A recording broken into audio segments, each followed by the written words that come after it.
Bonsoir à tous. Je pense que par la grâce de Dieu, nous allons commencer. Je vais prier. Père notre Dieu, nous te bénissons et nous te rendons grâce. Merci Seigneur pour cet après-midi béni que tu as encore créé pour ta gloire. Et merci de mettre cela, ô Dieu, à notre disposition afin que nous te connaissions davantage. Seigneur, je te présente ce moment. Je te le confie et je prie que dans ta grâce, tu prennes soin de chacun de nous qui sommes ici. Je prie même pour tous nos bien-aimés qui ne sont pas encore là, afin que tu les protèges et que tu précipites leur pas, Seigneur. Éternel des armées, nous t'implorons afin que tu nous assistes d'une manière particulière encore ce soir, et que l'honneur, la louange et la gloire te reviennent, Père. Je veux te bénir, Éternel, pour ce samedi 17 décembre 2016, reçois donc toute la gloire pour ce qui sera fait encore maintenant. Au nom puissant et glorieux de Jésus-Christ. Amen. Gloire à Dieu. Bien, comme ça, rapidement, je vais juste faire le résumé de ce que nous avons fait la dernière fois. La dernière fois, nous avons pris le temps pour étudier ou examiner certains termes qui étaient liés à notre nouvelle nature, des termes que nous trouvons dans les Écritures et surtout dans les épîtres et même surtout les épîtres du bien-aimé frère Paul. Bon, nous avons examiné ce que c'était encore la chair. C'était vraiment en termes de rappel parce qu'on en avait déjà assez parlé. On a essayé de faire aussi une distinction, si même il y en avait, entre marcher par l'esprit avec grand E, parlant du Saint-Esprit, et marcher par l'esprit avec petit e, parlant de l'esprit du chrétien régénéré. Amen. Nous avons également vu ce que c'était que le vieil homme, l'homme nouveau. Nous avons également parlé de l'homme extérieur et l'homme intérieur. Bon, on est passé rapidement sur ce que c'est que l'être humain même, en parlant de l'esprit, de l'âme et du corps. On ne s'est pas trop appesanti dessus. Mais il y a la notion, il y a l'âme que je n'ai presque pas touchée. Et j'aimerais par la grâce de Dieu revenir dessus, mais peut-être pas aujourd'hui. Peut-être pas aujourd'hui. Une autre fois, si le Seigneur le veut bien, je reviendrai sur la notion de l'âme. Et on a terminé samedi dernier en examinant ce que c'était que l'entendement. Bien, voilà comme ça, brièvement, ce que nous avons vu samedi dernier. Bon, grâce à Dieu, ça a encore été enregistré. Ça fait que tous ceux qui n'étaient pas là, ils peuvent avoir l'enregistrement gratuitement en venant juste avec une clé ou s'ils ont un CD, un DVD, on peut graver ça pour eux sans problème. Amen. Aujourd'hui, on va donc finalement commencer avec l'étude systématique de Romains 6. Amen. Et je voudrais déjà dire que l'étude que nous allons faire de Romains 6, Romains 7 et même Romains 8, ce sera un peu sous forme de révision et de conclusion de notre série d'enseignements. Je pense que pour aujourd'hui, nous devons être normalement à la 10e, si je veux parler dans le jargon de mon domaine, dans l'audiovisuel, le cinéma, 10e épisode. Amen. Et à partir de maintenant, ce que nous verrons réellement sera révision et aussi conclusion pour toute la série. Amen. Bien. On va donc ouvrir nos Bibles dans Romains au chapitre 6, mais nous allons commencer au chapitre 5 en réalité. Pour qu'il y ait une cohérence dans les explications, on va un peu reculer. Vous devez déjà, et je crois vous le savez même parce que je pense l'avoir déjà dit, la Bible, les textes originaux n'ont pas été écrits termes de chapitres et de versets. Amen. Dans les textes originaux, ça n'existe pas. Ce sont les hommes qui l'ont ajouté dans le souci de pouvoir se repérer aisément dans les Écritures. Ça a son avantage, mais ça a aussi un inconvénient. Parce que parfois, dans les études qu'on peut faire, on se limite souvent en termes de chapitre ou de fin de chapitre. On ne comprend pas souvent qu'un chapitre, en fait, je prends un exemple. Si vous commencez à étudier Matthieu 24, vous allez lire tout Matthieu 24 et dès que vous arrivez au dernier verset, vous vous arrêtez, vous savez que non, j'ai fini cette partie. Et vous avez l'impression que Matthieu 25 parle d'autre chose. Ça, c'est un gros piège. J'ai pris cet exemple parce que moi, dans l'étude que je faisais de Matthieu 24, ça a été un véritable problème pour moi jusqu'à ce que le Saint-Esprit me débloque. Parce que là, j'ai clairement écouté le Saint-Esprit me dire Matthieu 24 et Matthieu 25, lis-les comme un seul chapitre. Amen. Et ça m'a vraiment ouvert l'esprit pour la compréhension de cette portion des Écritures-là. Donc, vous devez parfois faire attention quand vous étudiez. Prenez la peine souvent de regarder, si vous étudiez, je prends un exemple, on veut étudier peut-être le chapitre 6. Mais vous voyez bien que si on commence au chapitre 6, il peut avoir du flou. Mais si on remonte un tout petit peu au chapitre 5, on peut voir que ce que Paul dit même au chapitre 6, il a commencé déjà à l'annoncer un peu plus haut. Donc nous devons faire attention. Ça, c'est encore une astuce dans les études que vous pouvez faire lorsque vous avez la parole entre les mains. Amen. Gloire à Dieu. C'est donc pour cela que nous allons rentrer dans Romains. On va commencer au chapitre 5 et nous allons partir à partir du verset 17. Il est écrit: si par l'offense d'un seul, la mort a régné par lui seul, à plus forte raison, ceux qui reçoivent l'abondance de la grâce et du don de la justice régneront-ils dans la vie par Jésus-Christ lui seul. Amen. Il y a aussi une chose, pendant que j'étais en train de préparer cet enseignement dans la présence du Seigneur, il y a quelque chose que le Seigneur m'a permis de découvrir, c'est la pertinence et même le dynamisme d'une version biblique, parole vivante, dans l'étude que nous allons faire. Ça fait que nous allons donc souvent on va travailler avec les deux versions. Je travaillerai avec Louis II et également avec parole vivante. Amen. Et vous allez bien comprendre que réellement c'était important de travailler comme ça. Gloire à Dieu. Donc j'aurais lu le verset 17. Si par l'offense d'un seul, la mort a régné par lui seul, à plus forte raison, ceux qui reçoivent l'abondance de la grâce et du don de la justice régneront-ils dans la vie par Jésus-Christ, lui seul. Parole vivante dit, en effet, si par la faute d'un seul homme, la mort a pu accéder au pouvoir et exercer un règne incontesté sur une humanité réduite à l'esclavage, il est d'autant plus certain que ceux qui reçoivent les trésors immenses de la grâce et le don de l'acquittement participeront au règne de la vie par Jésus-Christ, dès ici-bas la puissance de la vie nouvelle. Amen. J'aime bien ça parce que ça donne clairement de comprendre que la mort a commencé à régner sur les hommes à cause du péché. Amen. C'est parce que nous avons péché, ou alors c'est parce qu'Adam et Ève ont péché, que la mort a pris le pouvoir. Sinon, jamais la mort n'aurait eu le pouvoir. Amen. Jamais.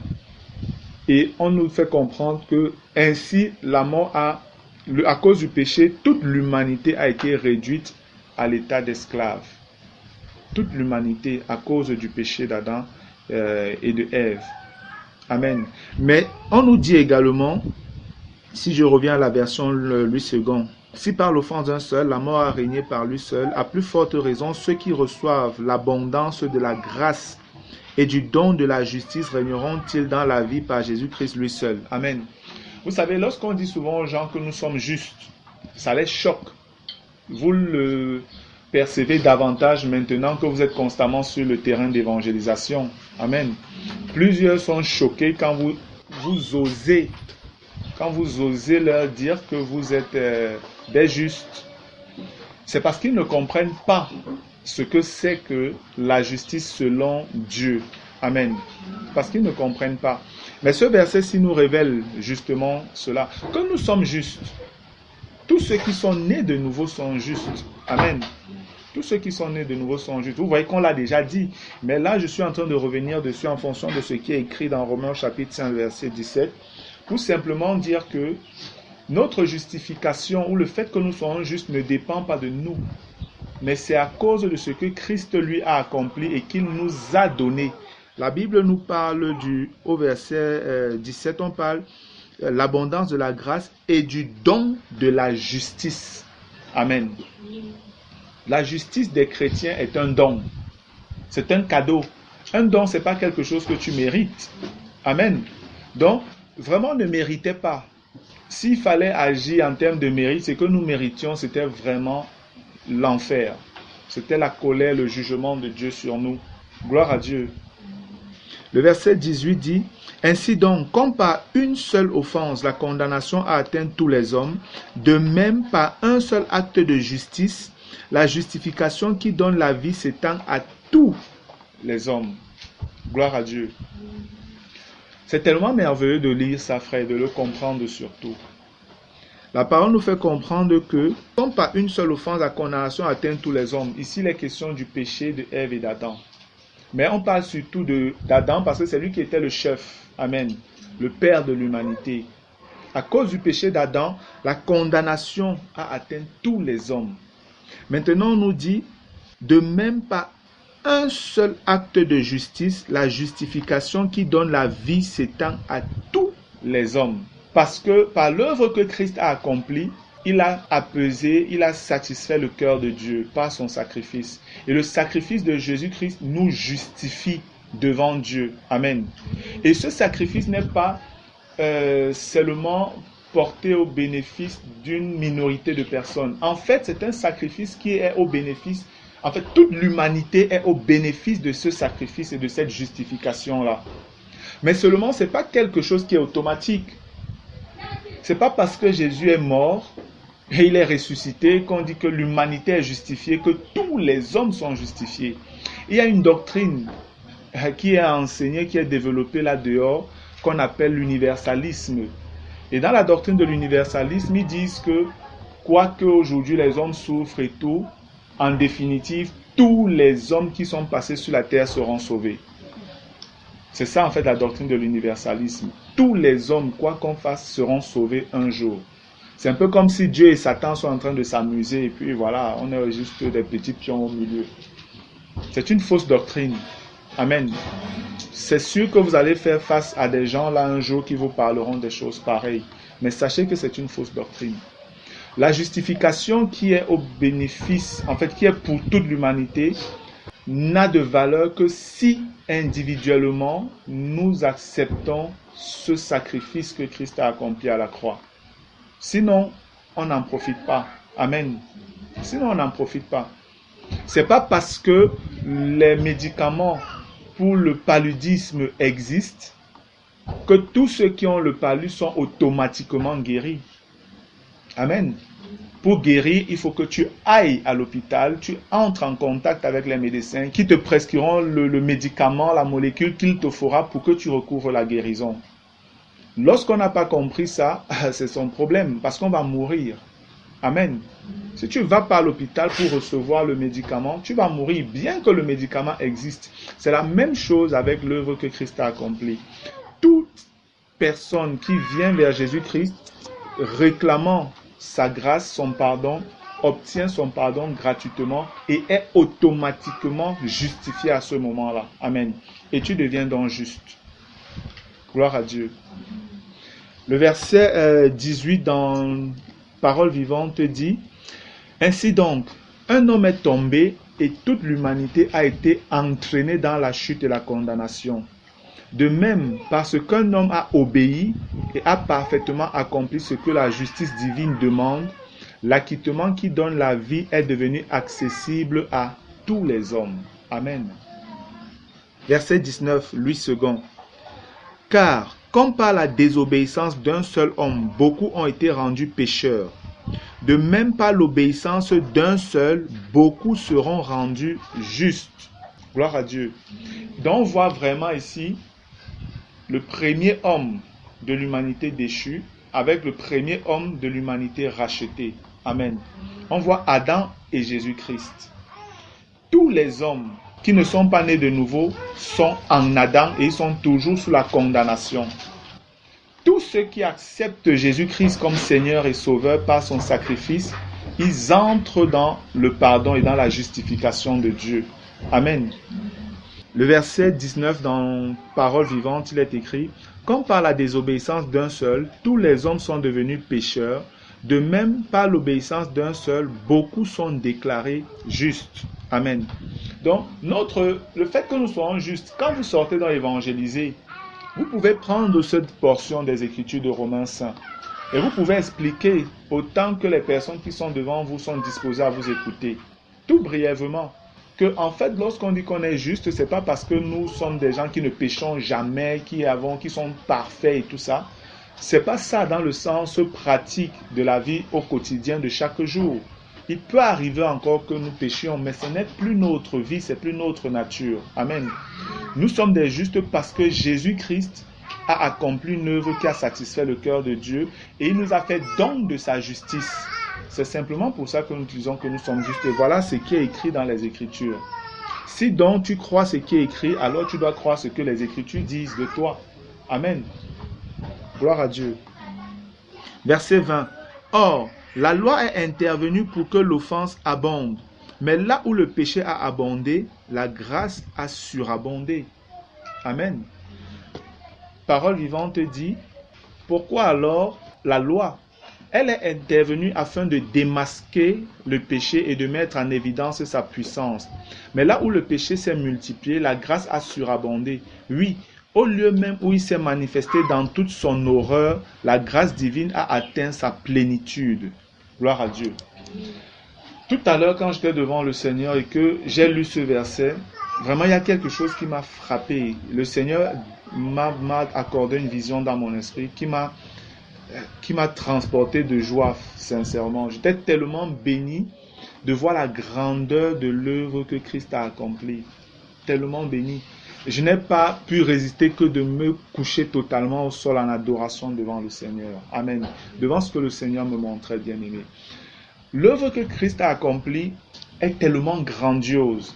Et le Seigneur me faisait voir encore de manière claire par cette vision que ce n'est pas simplement une œuvre qui est limitée à nous, êtres humains. Amen.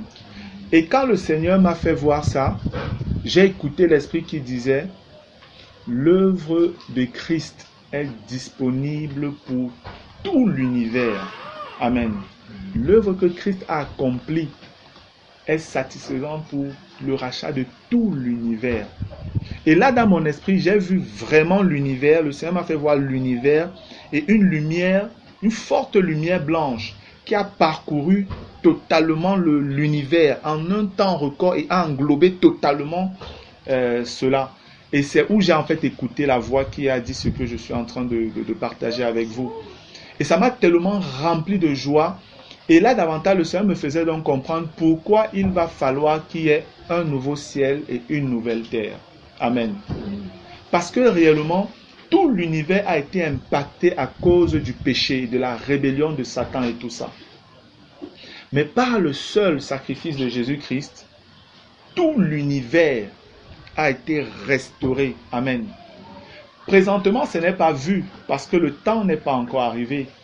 Mais le moment venu, nous verrons la chose telle qu'elle est. Amen. Et là, directement, le Saint-Esprit a porté à mon attention un passage que j'ai envie de lire rapidement. C'est dans Colossiens.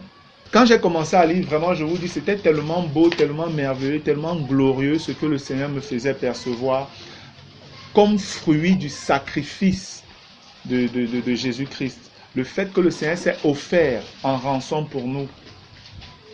Gloire à Dieu. Verset 12, il est écrit « Rendez grâce au Père qui vous a rendu capable d'avoir part à l'héritage des saints dans la lumière. » Amen. Il nous a délivrés de la puissance des ténèbres et nous a transportés dans le royaume de son Fils bien-aimé, en qui nous avons la rédemption, le pardon des péchés. Le Fils est l'image du Dieu invisible, le premier-né de toute la création. Lorsqu'on dit que Christ est le premier-né de toute la création, c'est la création nouvelle. Amen. C'est la création nouvelle dont les hommes que Dieu rachète, que le Saint-Esprit régénère par la parole. Nous, en réalité, Christ est le premier de nous tous. Amen. C'est pour ça qu'on dit qu'il est le premier entre beaucoup de frères. Gloire à Dieu. Il est le premier entre beaucoup de frères.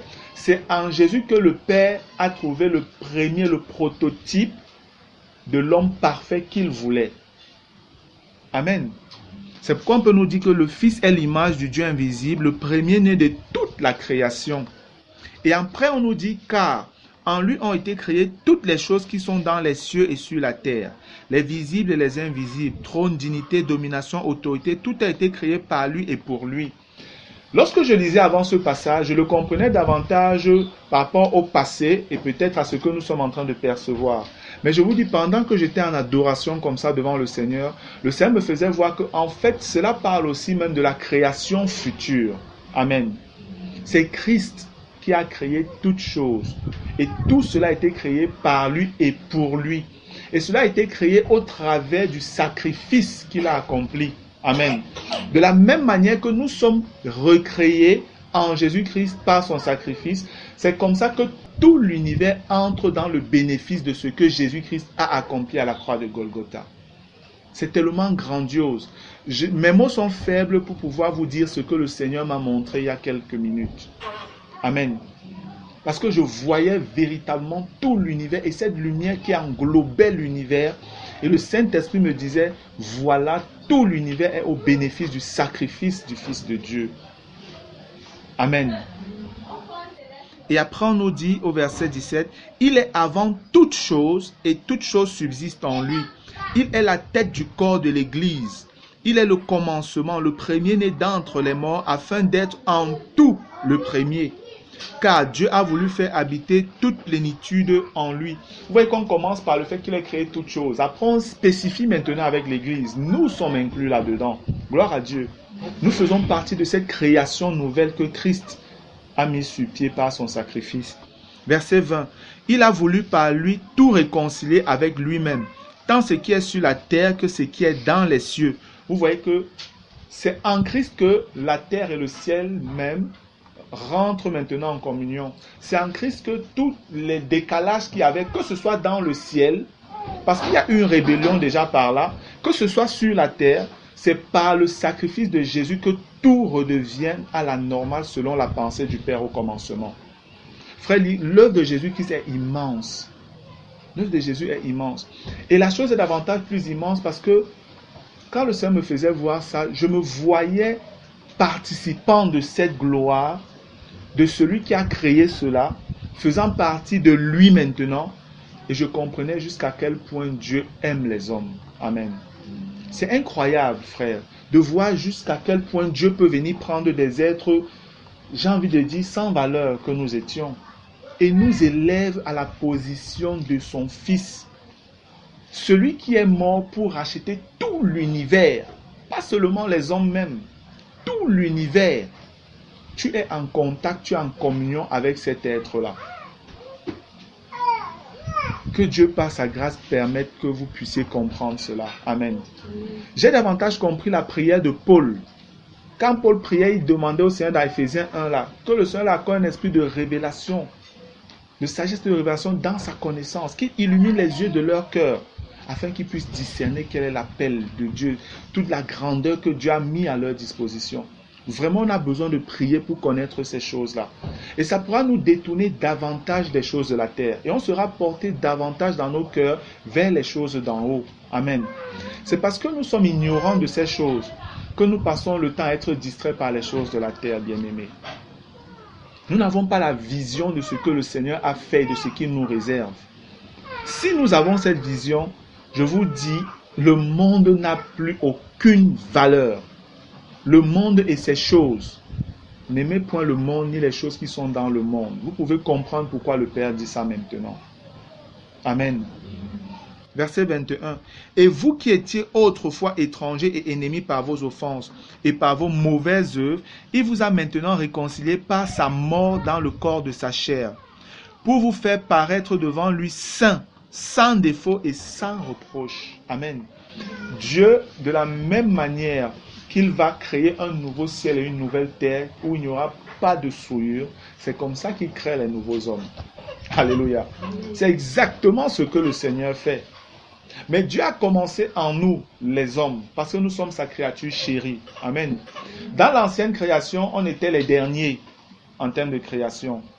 Dans la nouvelle création, nous sommes les premiers en Christ. Alléluia. C'est la création, ce sont les matières maintenant qui seront les derniers. Parce que nous existons déjà dans cette nouvelle création-là. Amen. Dans cette nouvelle nature. Physiquement, on ne perçoit pas encore la chose. Mais spirituellement, elle est accomplie et elle est vraie devant le Seigneur. Dans la nouvelle création, les hommes sont les premiers. Ils ont la primauté avec Jésus. Parce que Jésus a la primauté, nous avons la primauté sur toute la création. Amen. Verset 23. Si du moins vous demeurez fondés et inébranlables dans la foi, sans vous détourner de l'espérance de l'évangile que vous avez entendu, qui a été prêché à toute créature sous le ciel, et dont moi, Paul, j'ai été fait ministre. Je me réjouis maintenant dans mes souffrances pour vous, et ce qui manque aux souffrances de Christ, je l'achève en ma chair pour son corps qui est l'Église. C'est d'elle que j'ai été fait ministre selon la charge que Dieu m'a donnée auprès de vous, afin que j'annonce pleinement la parole de Dieu. Le mystère, oui, parce que c'est un mystère que beaucoup ne connaissent pas, que Dieu révèle en réalité. Le mystère caché de tout temps et dans tous les âges, mais révélé maintenant à ses saints. C'est nous ces saints-là. Amen. Donc voilà les passages que vous pouvez dire pour dire aux gens, le Seigneur parle des saints, c'est nous. C'est vrai que les gens peuvent avoir du mal à croire parce qu'ils vont dire que non, on parle des saints qui sont dans la Bible.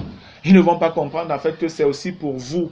Parce que les saints dont Paul est en train de parler, c'était des hommes comme nous, des gens de Colosse.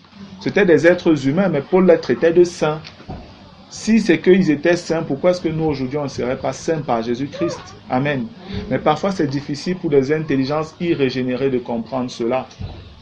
Verset 27. Dieu a voulu leur faire connaître la glorieuse richesse de ce mystère parmi les païens, savoir Christ en vous, l'espérance de la gloire. C'est vraiment glorieux, bien-aimé, quand vous pouvez recevoir la révélation de Dieu sur ce que je suis en train de partager avec vous là. C'est lui que nous annonçons, exhortant tout homme et instruisant tout homme en toute sagesse, afin de présenter à Dieu tout homme devenu parfait en Christ. C'est à quoi je travaille en combattant avec sa force qui agit puissamment en moi.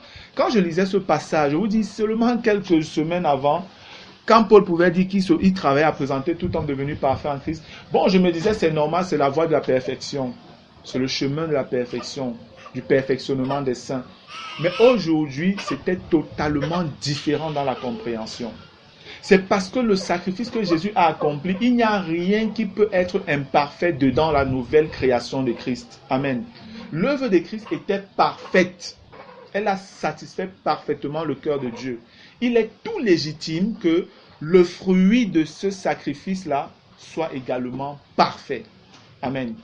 C'est pourquoi de la création de l'homme, l'être nouveau que nous sommes, à la création de l'univers, les planètes, les astres et tout ce qui pourrait encore exister dans le monde à venir, c'est la perfection, je ne sais pas si je vais dire perfection parfaite. J'ai envie de dire ça comme ça. Parce que je ne trouve pas de mot exact pour exprimer la grandeur et la gloire que nous allons voir dans le monde à venir. Amen. Et le verset 20, on va partir au chapitre 2, verset 1 toujours. Je veux en effet que vous sachiez combien est grand le combat que je soutiens pour vous. Colossiens toujours. Et pour ceux qui sont à Laodicée, et pour tous ceux qui n'ont pas vu mon visage. Vous savez, le Seigneur m'a encore accordé quelque chose. Vous savez, l'église de Laodicée est une église que les gens, on connaît, c'est une église pas bonne. Un bon nombre de chrétiens savent que non, les gens de Laodicée, là, l'église de Laodicée dans Apocalypse 3, là, c'était une mauvaise église. C'était des gens orgueilleux et tout ça. Mais Paul, regardez dans quel contexte le Seigneur met les gens de Laodicée. Il dit, je veux en effet que vous sachiez combien est grand le combat que je soutiens pour vous et pour ceux qui sont à Laodicée et pour tous ceux qui n'ont pas vu mon visage. Ici, Paul est en train de parler, mais en réalité, c'est une sorte de typologie de Christ qui est en train de parler. pour dire que le fait qu'il dit qu'il soutient un combat solide pour ceux de Laodicée, Laodicée veut dire l'opinion des gens. C'est ça en fait que Laodicée veut dire. Laodicée veut dire opinion des gens. Et regardez un peu la dispensation où nous nous trouvons. Aujourd'hui, dans ce qu'on appelle l'église, ou alors moi j'aime dire christianisme, c'est beaucoup plus l'opinion des gens qui prédomine. Ce n'est plus la parole, ce n'est plus la volonté de Dieu. Lorsque les gens veulent parler, ils vont dire, moi je pense que, moi je pense que. Ils ne vous disent pas, il est écrit que. Donc les gens vous donnent leur opinion. Et c'est normal que c'est en cette fin de temps qu'il y a un grand combat qui doit être mené, même au sein de ce qu'on appelle christianisme, afin que ceux-là qui sont réellement chrétiens reviennent dans les justes bases. Amen. Ce n'est pas en vain que ça a été dit ici comme ça, frère. Dans le contexte où le Seigneur est en train de parler de la perfection de la création future qu'il a faite, et nous sommes à la fin des temps, une période où les gens, c'est plus leur opinion qu'ils donnent aux gens que ce qui est écrit dans les Écritures. Dieu dit, je mène un grand combat pour ceux-là qui passent le temps à réfléchir avec leurs pensées, à raisonner, au lieu d'obéir à ce que j'ai dit. Verset 2, afin qu'ils aient le cœur rempli de consolation, qu'ils soient unis dans l'amour et enrichis d'une pleine intelligence pour connaître le mystère de Dieu, savoir Christ. Parce que Christ est même caché pour ceux de cette fin de temps. Ceux qui se disent chrétiens n'arrivent même plus à percevoir réellement qui est Jésus-Christ en cette fin de temps. Christ est devenu un mystère pour eux encore. Alors que le Seigneur s'est révélé aux hommes. Il a été manifesté aux hommes pour se faire connaître. Mais en cette fin de temps, vous parlez de Jésus à ceux qui se disent chrétiens nés de nouveau. C'est comme si vous êtes en train d'inventer des choses, alors que vous leur dites ce qui est écrit, ce qui est révélé dans les Écritures. Voilà le drame dans lequel l'humanité se trouve aujourd'hui, et encore plus ceux qui se disent chrétiens, nés de nouveau, baptisés d'eau, baptisés du Saint-Esprit. Frère, c'est un grand dommage, c'est une grande perte. Je parlais du vol de Satan dans la vie des hommes. Vous pouvez donc comprendre ce que Satan vole aux chrétiens. Ça n'a rien à voir avec votre argent, avec vos bénédictions matérielles et tout. Absolument rien. Satan vous vole les révélations bénies qui sont à votre disposition pour que vous ne soyez plus distraits par les choses de la terre. Parce que si vous percevez cela, frère, par l'esprit, Satan n'aura plus d'emprise sur vous. Vous ne serez plus distrait par les choses de la terre. Amen. Votre cœur sera réellement porté vers les choses d'en haut, comme le Seigneur nous demande justement. Mais combien de personnes prennent la peine? Combien de personnes? C'est plus loin au chapitre 3 là que Paul dit, attachez-vous aux choses d'en haut. Dans d'autres versions, il dit, affectionnez-vous aux choses d'en haut. Parce que les chrétiens, leur pensée est détournée de l'essentiel, parce qu'ils n'ont même pas de vision. Le Seigneur dit quoi? Lorsque le peuple est sans vision, il périt. Amen. Lorsque le peuple est sans révélation, sans vision, il périt.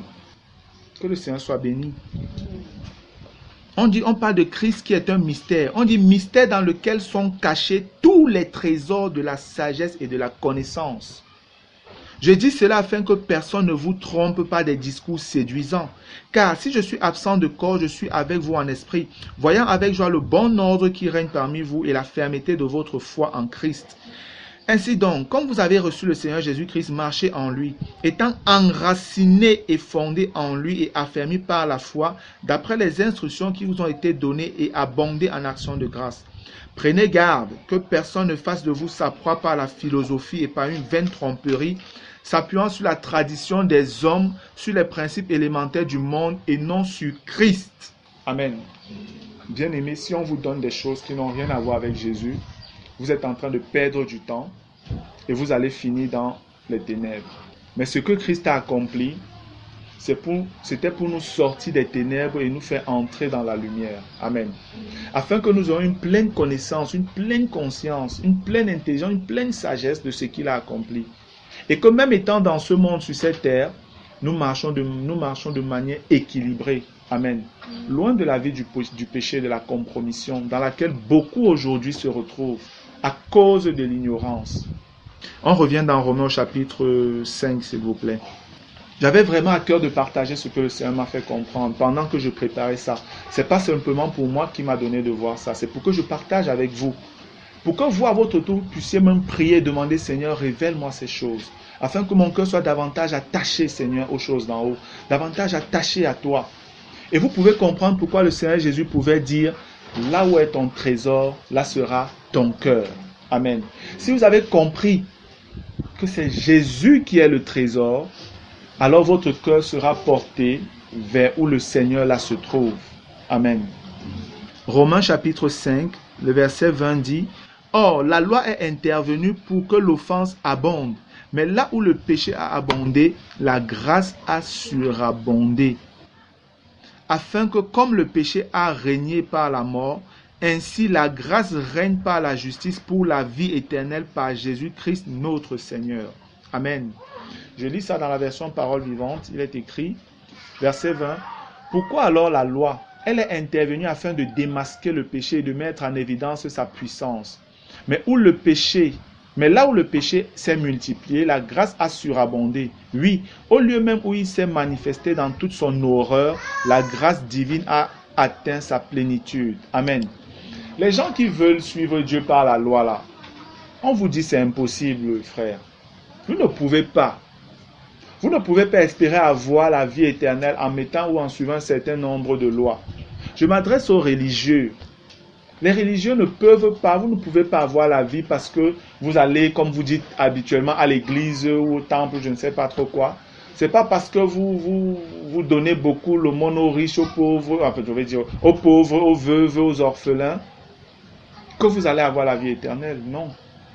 Ce n'est pas en mettant un ensemble de choses en pratique ou en, je ne sais pas, que vous allez avoir la vie. C'est faux. Si on vous a dit ça, c'est faux.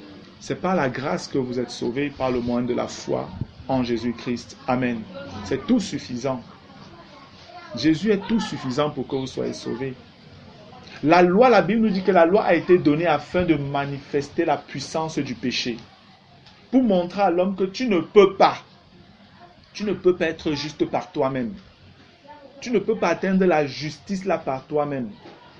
Parce que la loi, quand on te dit ne fais pas ça, ne fais pas ça, ne fais pas ça, ne fais pas ça, tu vas toujours faire. Même quand tu ne veux pas, tu te retrouves en train de faire. Et tu es donc condamné dans ta conscience premièrement et même à cause du péché que tu commets. Voilà le problème avec la loi. Ce n'est que pour ça que la loi a été donnée. C'est ce que la Bible révèle. Il n'y a pas deux autres choses. La loi a été donnée afin que le péché, l'incapacité de l'homme à vaincre le péché par lui-même soit révélée à l'homme. Et la chose étant faite, il a fallu un homme qui pouvait vaincre la loi maintenant, ou encore l'accomplir parfaitement. Et c'était Jésus-Christ. Alléluia. Tout revient toujours à lui. Amen.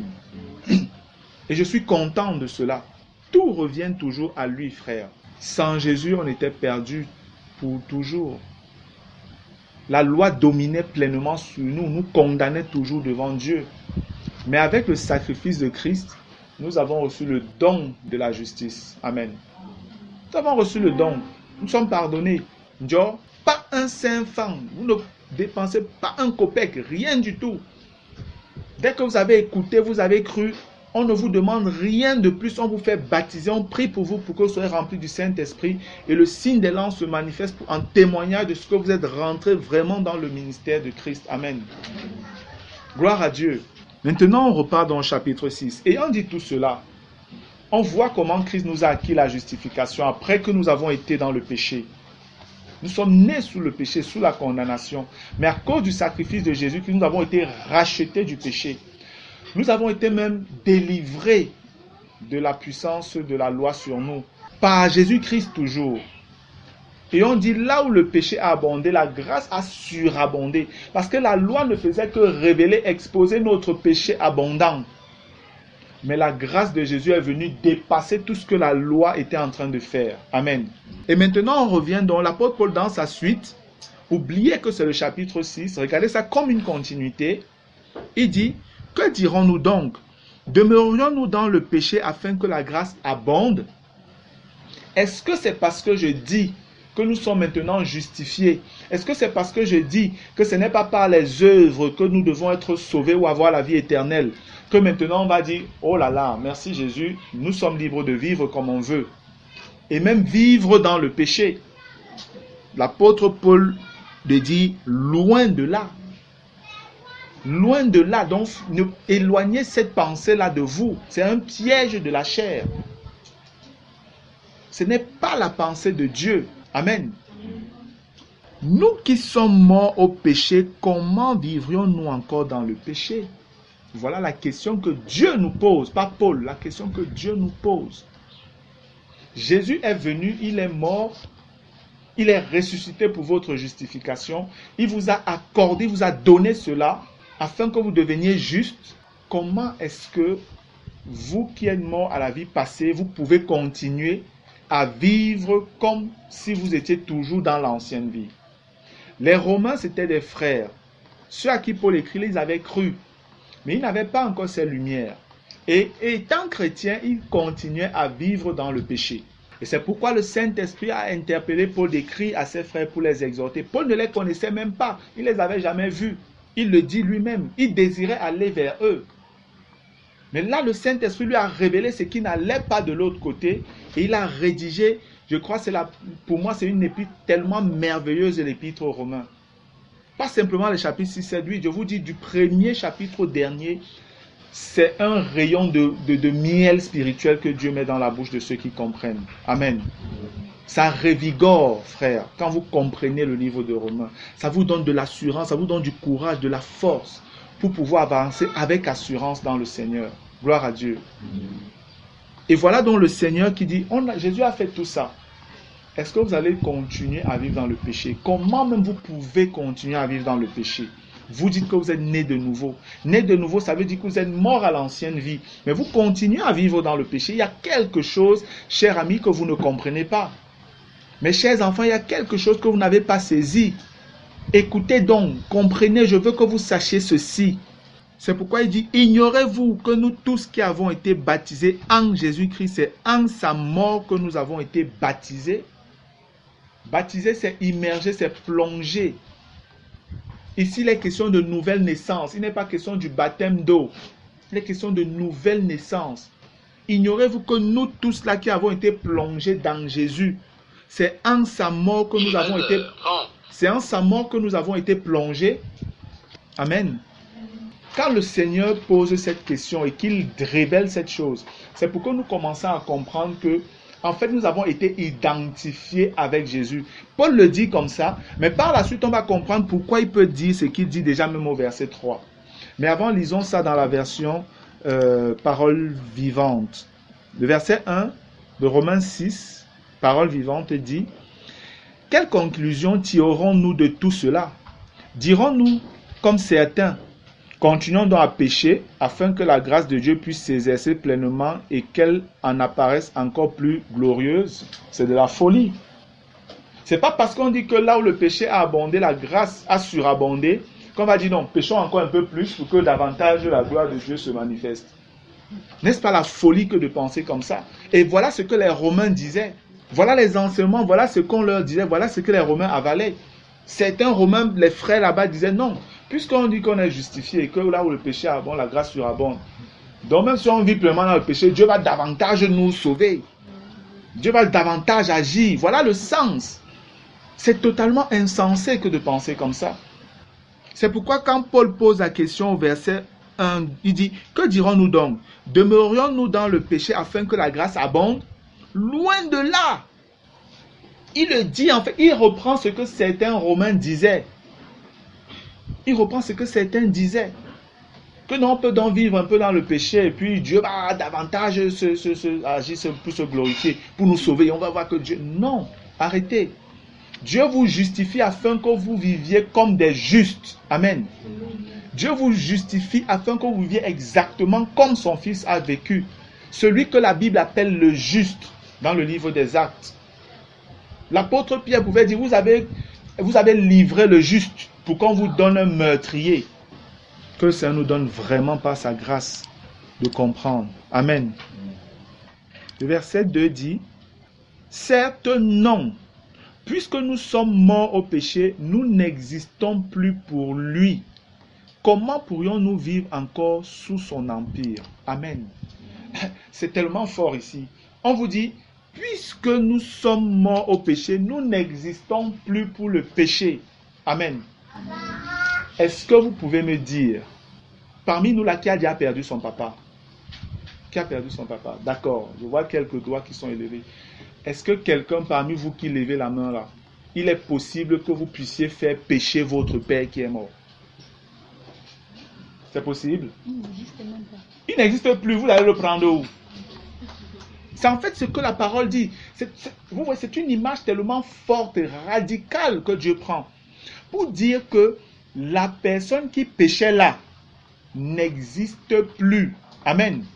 C'est une nouvelle personne qui est créée, qui est juste. Il n'est donc pas normal que vous continuiez à vivre comme si c'était l'ancienne personne. C'est ce que Dieu dit. Et avec ça, on comprend davantage que la notion du vieil homme, que plusieurs frères n'ont pas compris, parce qu'ils disent que en nous chrétiens, nous avons le vieil homme et nous avons l'homme nouveau. Et les deux là se font la guerre. Non, c'est faux. Amen. Le vieil homme n'existe plus. Il est mort, enterré, c'est fini pour lui. Le vieil homme n'existe plus.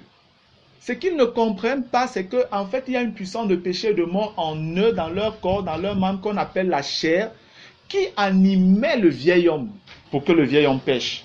Voilà en fait le mensonge de Satan caché derrière. Lorsque tu comprends que tous les hommes qui sont dehors là, vivent pleinement et pêchent simplement parce qu'il y a une puissance de péché qui est au-dessus d'eux, qui les domine, qui est leur maître. Vous pouvez voir même des païens, frères, qui commettent des choses, ils sont mal à l'aise, ils se repentent. Des païens savent demander parfois pardon. Amen. C'est qu'ils commettent des actes sous une influence qui est au-dessus d'eux. Ils n'ont pas le choix. Ils sont esclaves du péché, de la chair. Mais ça ne doit plus être le cas pour nous chrétiens. C'est ce que le Seigneur veut que nous comprenions. Tu ne peux pas vivre dans la même position qu'un païen, c'est qu'il y a un problème. Amen. Et le verset 3 dans Parole vivante dit, « Auriez-vous oublié que tous les baptisés ont fait acte de mort au péché? Ou bien, ne savez-vous pas que nous tous qui avons été immergés en Jésus-Christ, nous avons été plongés en sa mort? » Alléluia. C'est tellement bien dit ici. Nous tous qui avons été immergés en Jésus, nous avons été plongés en sa mort. Ça veut simplement dire que vraiment une identification parfaite avec Jésus. Jésus est mort, sachez que vous étiez en lui quand il mourait là. Donc quand je vous parle de votre mort, je vous dis que vous étiez en Christ. C'est en lui que vous êtes mort. Comprenez ça, c'est ce que le Seigneur veut qu'on comprenne.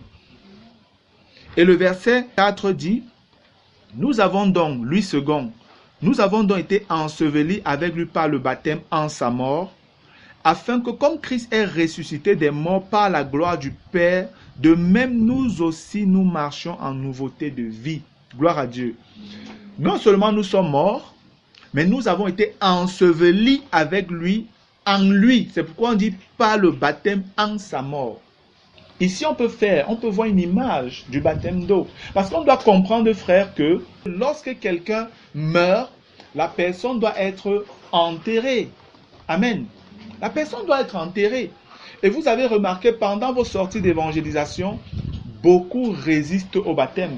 Vous pouvez leur dire la vérité, ils écoutent et ils sont convaincus de ce que vous leur dites.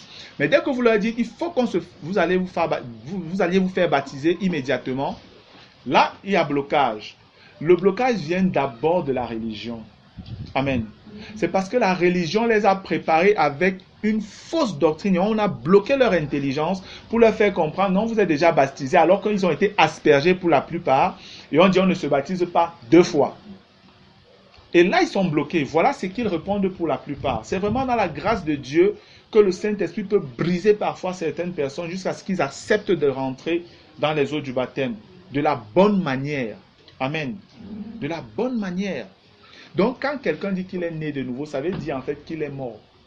Amen. Et si tu es mort, on doit t'enterrer. Et c'est l'image du baptême. Amen.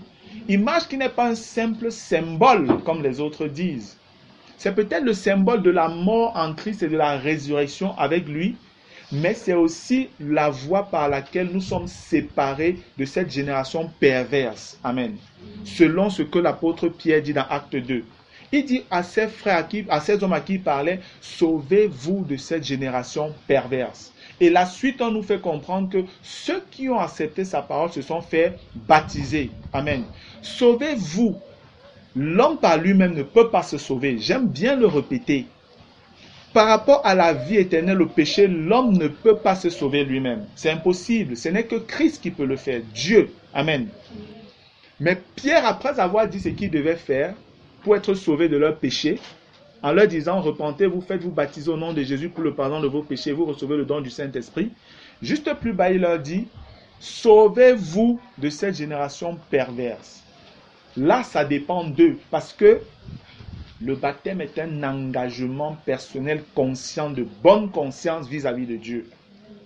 Tu dois toi-même décider, après qu'on t'ait bien annoncé la bonne nouvelle selon Jésus-Christ, que maintenant tu dois te faire baptiser dans l'eau. Parce que le baptême dans l'eau te sépare du monde qui a rejeté la lumière, qui a rejeté la parole, qui a rejeté le Fils de Dieu. Amen. Et c'est pourquoi il y a autant de résistance donc par rapport au baptême d'eau, frère. C'est parce qu'il y a un mystère profond là-dedans. C'est par le baptême d'eau, par l'acceptation du baptême d'eau, que vous quittez le monde pour faire partie de l'église de Jésus-Christ. Amen. Sinon, vous serez né de nouveau, mais vous serez simplement quelqu'un qui est né de nouveau, qui est sauvé. Vous n'appartiendrez pas à l'église, l'épouse chérie de Jésus. Comprenez que le baptême d'eau est important. Ce n'est pas simplement un symbole, c'est un mensonge de Satan de vous dire ça.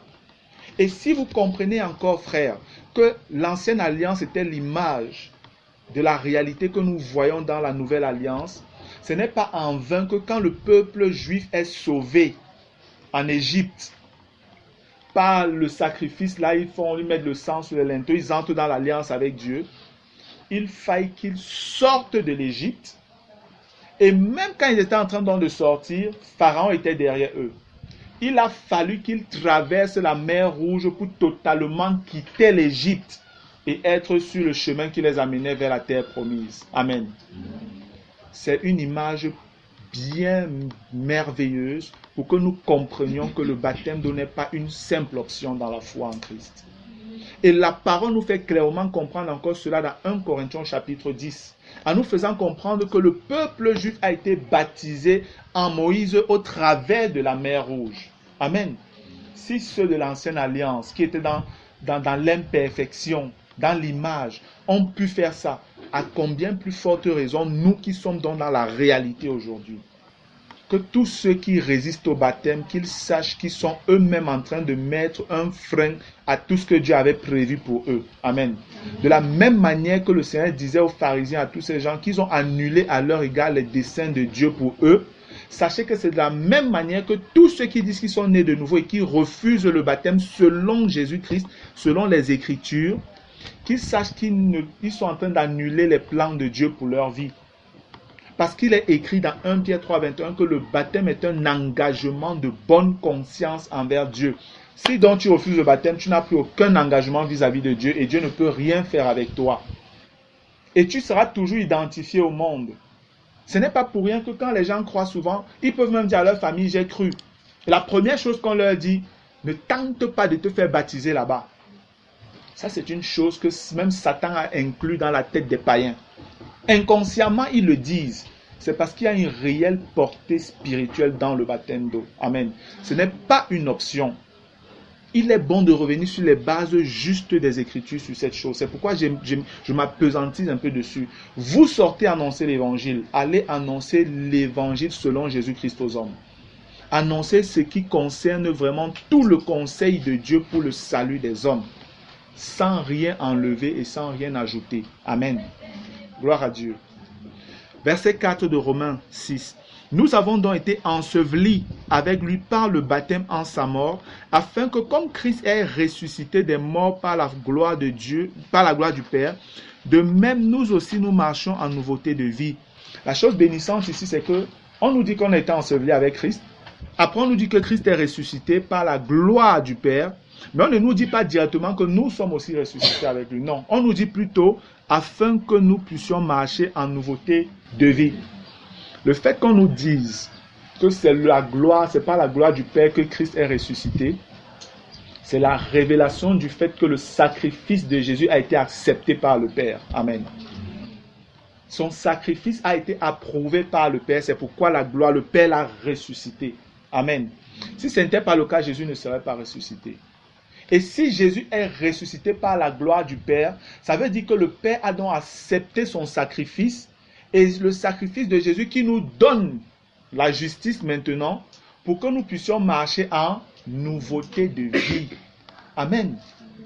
Nous pouvons marcher en nouveauté de vie parce que le Père a approuvé le sacrifice de son Fils et il nous fait don maintenant de l'œuvre de son Fils, de sa justice, de sa vie, de tout ce qu'il est, afin que nous puissions donc glorifier le Fils par la manière dont nous marchons sur la terre.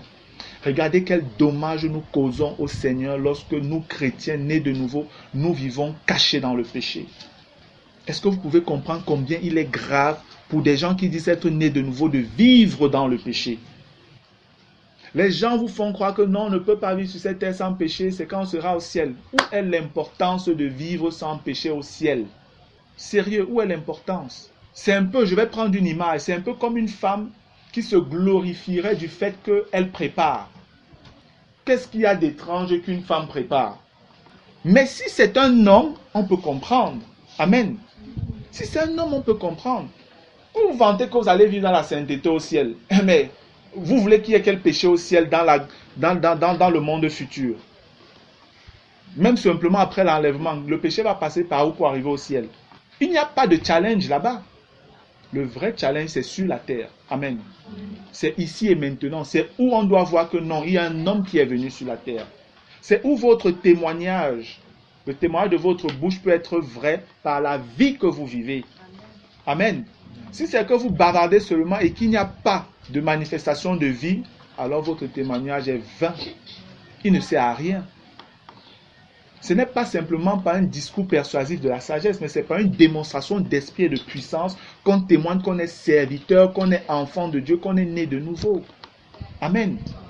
Nous devons le comprendre, frère. Et je vous dis, le monde, ne peut pas ouvrir sa bouche devant ça. Devant les réalités de la manifestation de l'esprit et de la puissance de Dieu, le monde est battu. Et c'est comme ça que vous pouvez donc toucher les gens là-dehors. Gloire à Dieu.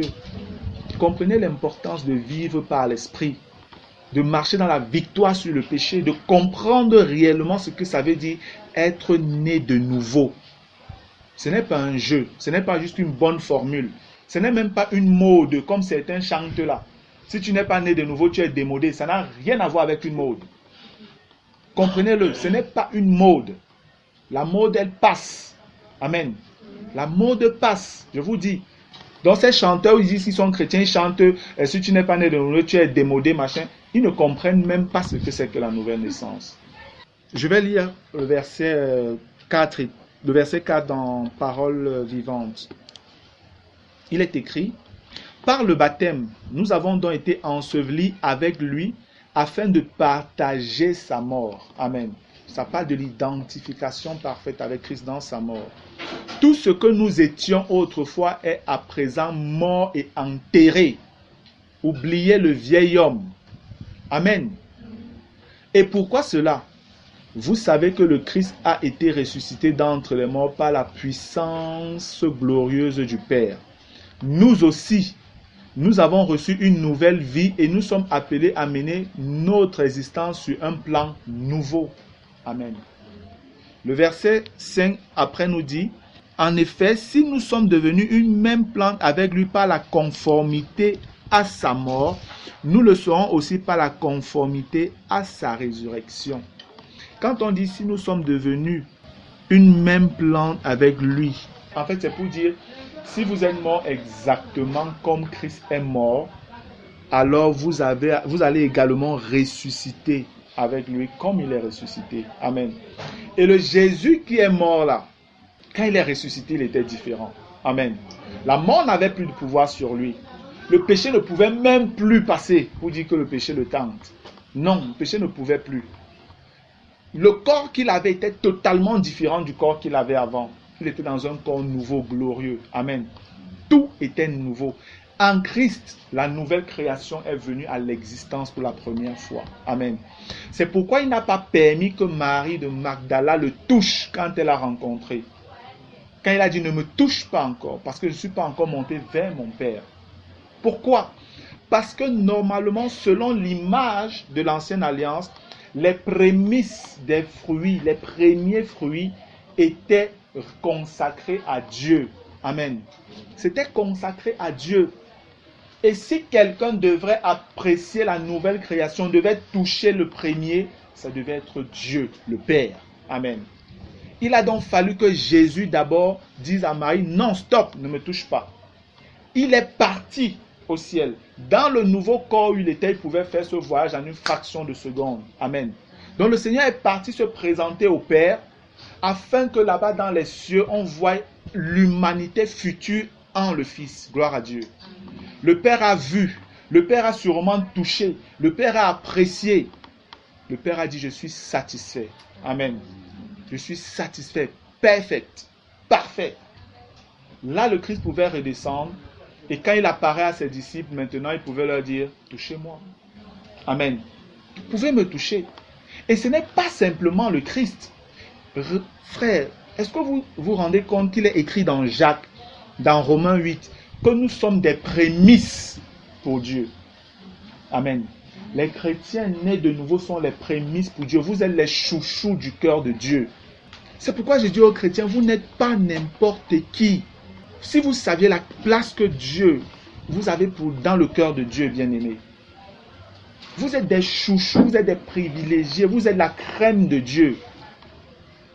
C'est écrit que nous sommes les prémices du Seigneur. Amen. Nous avons reçu les prémices de l'Esprit. C'est écrit aussi. Donc la prophétie de Joël, qui était annoncée pour le peuple juif, la minorité du peuple l'a reçue. Amen. Mais c'est la nouvelle race sainte, qui est un sacerdoce royal en Christ, qui a reçu la plénitude de cet esprit-là. Les prémices de l'esprit, c'est nous qui les avons. Amen. Voilà la perfection dans laquelle Christ nous a conduits, bien-aimés. Comprenez vraiment que Dieu ouvre votre esprit, frère, afin que vous compreniez que la crainte de Dieu doit être dans nos cœurs par rapport à comment nous nous comportons. Amen. Comment nous vivons. Comment on parle, comment on s'habille, ce qu'on regarde, ce qu'on fait, où on va, avec qui on est. Ce n'est pas du légalisme. Loin de là. C'est simplement quelque chose qui est lié à votre nature nouvelle. Amen. De la même manière que Christ ressuscité glorieux, on ne le voit plus n'importe comment, n'importe où. Mais c'est un privilège que de le voir aujourd'hui s'il se manifeste à toi. Amen. C'est un privilège, c'est exactement comme ça.